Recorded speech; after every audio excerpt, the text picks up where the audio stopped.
back to those, giving you a chance to give us feedback on the two big stories of the day. One, the Nuggets, Josh Kroenke introducing Ben Tenzer, Jonathan Wallace as their new what are we calling them, Anilo? Are they co-GMs? Yeah, that's how I would look at it. Co-GMs, but with different roles and responsibilities? Jonathan Wallace profiles the most as a traditional GM. And Josh they explained all of that, all three of them yesterday, that it's going to be very much a collaborative approach. They're going to disagree on some stuff, but the reality of the situation is they're going to come to conclusions and move forward together. But not Ben Wallace, great basketball player, Jonathan Wallace is the quote-unquote traditional GM type role in that front office. Well, I think like a lot of us, you're like Ben Tenzer's background is that of a lawyer. You see this kind of setup, and you hear them all talking about consensus and collaborative and all of that. It sounds great, but at some point, somebody's got to be in charge. Somebody's got to have the final say. And Josh Kroenke was asked, who exactly is that? I think that they both will. I think that, from the outside looking in, sometimes people have a false sense of how things actually go down in the professional sports world. Sometimes that's owner talking to owner, sometimes that's president talking to president, that's basketball operations staff talking to basketball operations staff. There's a lot of different ways that deals get done in the NBA, and a lot of that is through relationships, and I think that our organization has great relationships at all levels throughout the league, and we'll continue to have different conversations in different ways with different teams, with different people. See, this is right there why I didn't come away inspired with a whole lot of confidence about the direction that they're going in the front office. I fully recognize they have a good track record, that the Kroenkes have been very good at identifying young, up-and-coming general managers who went on to be very good at their jobs. Guys like Masai Ujiri, guys like Tim Conley, even Calvin Booth to a certain degree. But in this case, when you're looking at a team that has won a championship just a couple years ago and is still in a championship window and is trying to absolutely maximize the prime of the greatest basketball player on the planet, what I felt yesterday didn't leave me feeling really confident, because there's a lot of voices. They're young voices. They're inexperienced voices.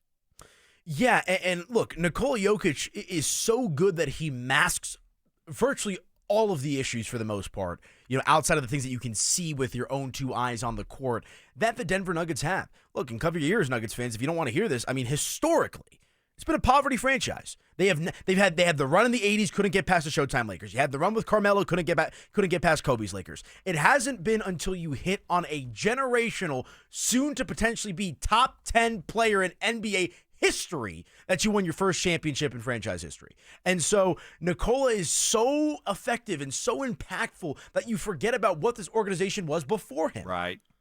Which was, a bottom feeder. I saw the tweet come up this morning when we were sitting down. 10 years ago, these guys were drafted. It was Karl Anthony Towns. That was the Emmanuel Mudiay draft. Yeah. Remember how excited everybody was about Emmanuel Mudiay? I don't know if I was that excited, but okay, yeah. So, it's interesting. It really is. And, what else is fascinating to me is listening back to that soundbite in particular sounds a lot different in the earphones than it did to me sitting up there. Maybe because I'm so focused on trying to record this stuff for work. All right, so what did you just hear right there? Word vomit. And not a lot of, I guess the other thing that I picked up on is all roads lead back to Josh Kroenke. There will not be a single move of significance. And there's also reports and speculation going around that the trade that Calvin Booth made to dump Reggie Jackson for the 3 second-round picks was not authorized by ownership. He kind of just did that on his own. That's something that I've picked up on in the last couple of days as well. So I think all roads lead back to Josh Kroenke. What that tells us is Joker's here to stay, MPJ's here to stay, Jamal Murray's here to stay, and cross your fingers that Jonathan Wallace and Ben Tenzer can get a piece of it. Well, Josh Kroenke was asked about his level of involvement in all of this now moving forward. Are you still going to be hands-on? Are you going to be playing GM? I think I can probably cite one of my answers from a previous day here with everyone was, I think in times of transition, I need to be a little bit more hands-on. And so I'm going to be around quite a little bit, as these guys are kind of assuming their roles, making sure things are moving smoothly. But at a certain point, I'm not saying I let go of the rope, but you have to let people do their jobs. And my role with the Nuggets is not a daily one. And so these guys, I'll be checking in with them, probably, every few days, weekly. And then as the season starts, the cadence of those conversations changes based on kind of what's going on. So, no, I'm just excited to get to work with these two guys. Like I said, I think they complement each other really well, and I'm excited to see them continue to grow. Josh Kroenke, Stan Kroenke, they're basketball guys.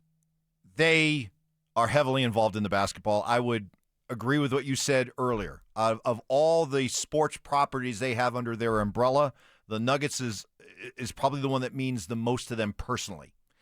Far more than the Rams, Arsenal, even the Avalanche. I did enjoy Josh saying that, he was involved in the Mikko Rantanen trade. Right. I think that was more just whoa! Don't forget about the beloved Colorado Rapids. Rubber Mike. stamping that. Yes, exactly. So I do not think that he was, grinding away in the war room with Chris McFarland and Joe Sakic going over the Mikko Rantanen trade. But I know we've had some fun, kind of poking fun at Josh, the idea that, oh boy, is he morphing into Jerry Jones right before our eyes? I don't think that that's what's happening. When he says he's going to be hands-on, here's my definition of hands-on. You tell me if I'm right or wrong. It's more, he's going to want to know more about how did you guys arrive at this decision, more so than, oh, you arrived at this decision? Sorry, I don't like it. I'm vetoing it. Yeah, I would subscribe to that thought, but I could also see him going back to the point about the basketball mind. Like, I could see him, tossing his opinion in the conversation as well. Mm-hmm. And here's the thing. He said, my role with the Nuggets is not a day-to-day role.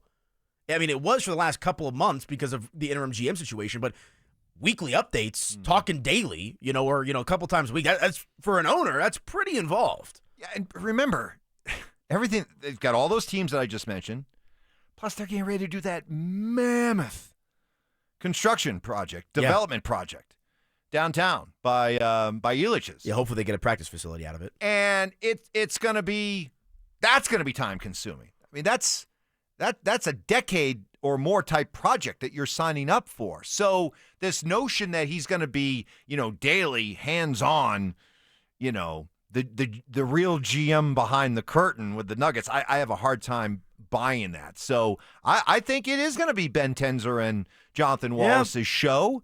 And that's, I guess, what makes me a little bit nervous, because when I look at the teams, and the Nuggets are a championship team, and when I look at the other championship teams around them, I look at the people who are in charge, and it's very easy to understand who's in charge of those teams. It's very easy to understand that Sam Presti is in charge of Oklahoma City. It's very easy to understand Brad Stevens is in charge of Boston. It's very easy to understand that Pat Riley's been in charge of the Heat. It's very easy to understand that Bob Myers was the guy that everybody knew. If you were dealing with Golden State, you were dealing with Bob Myers. And so when you hear Josh say, well, deals get done all kinds of different ways, see, that's for the time that the Nuggets live in right now and the importance of what they're trying to maximize, especially in a time when the business of the NBA has never been more complex. I just wish there was a more experienced one hand at the wheel instead of two. I mean, instead of three, you look at the head coach, and I know it's not as. It's different, right, with the head coach compared to the front office. You're right. He's going to have plenty of input, too. But you've got three quote-unquote rookies in arguably the most important positions in your organization outside of the players themselves. And, the other thing, we used the word complacency a couple of times on the show today. Like, the Nuggets and the Celtics mirror each other a little bit in the sense of recent championship, knowing there's a big luxury bill coming up. I mean, you saw the Boston Celtics in the blink of an eye get rid of two core players on their championship team, Kristaps Porzingis and Drew Holiday. Kristaps in particular for pennies on the dollar. And meanwhile, we've had to have the same Michael Porter Jr. conversation for going on 3 years right now, and the Celtics did it in the blink of an eye. That's the difference between Brad Stevens, someone who knows what he's doing, coach now at a high-level executive, to this family affair that they love here. And by the way, at Chopper Circle. And I can't. I'm glad you brought up the Celtics and what they're going through in the wake of the Jason Tatum injury, because and we'll have Jake Shapiro coming on to join us here in about 20 minutes, because I think he's done some outstanding reporting. He's come on and explained everything to us in a very easy to understand way. So I'm looking forward to getting his thoughts on what he and you witnessed together yesterday. But when Josh Kroenke kind of blew everybody away when he came out and said this. From an ownership perspective, around the second apron, there was a lot of conversations last summer about KCP and us re-signing him and around the second apron. And we never really got any pointed questions about that, or at least I didn't. And it was a fascinating one because we really did every exercise looking through retaining him and what that meant under the new rules. And, I think that for us as an organization, going into that second apron is not necessarily something that we're scared of. I think that there are rules around it that we needed to be very careful of with our injury history. The wrong person gets injured and very quickly you're into a scenario that I never want to have to contemplate, and that's trading number 15. And that shocked people. Like, whoa, wait a minute, that was unnecessary. Why'd you have to go there? It created shockwaves that immediately started trending on social media. The reaction, I think our own Richie Carney, I saw him tweet out saying, well, that seemed kind of unnecessary to put that out there. Unprompted. What we heard there was, I thought, a direct mirror of what the Celtics are going through. The Celtics have been a second apron team. They've spent a lot of money, and they are staring at a huge tax bill, but they're also staring at all of the restrictions that go with living under the second apron. Well, all it took was that Jason Tatum injury for them to completely throw that second apron plan for the next couple of years in the trash. All of a sudden, it's like, well, Tatum's hurt. Next year, he's probably not going to play. So what's the point in us trying to pay this huge tax bill in the second apron and further restrict our ability to rebuild or at least survive while Tatum's out? We got to get below this second apron. And what I heard yesterday was not Josh Kroenke coming out and fear-mongering. I think what it was him saying, look, folks, there is a second apron that we could go to. He was asked about going to the second apron right away in the press conference yesterday. And he talked about the idea that, we're not necessarily against the idea. But what I heard there was a guy come out and saying, we want nothing to do with the second apron. We're not going to go into the second apron. Heck, if we wanted to go into the second apron, we would have brought back KCP. Yeah. Nobody really asked us about it, but that's the reason why we didn't bring back KCP, because we didn't want to go into the second apron.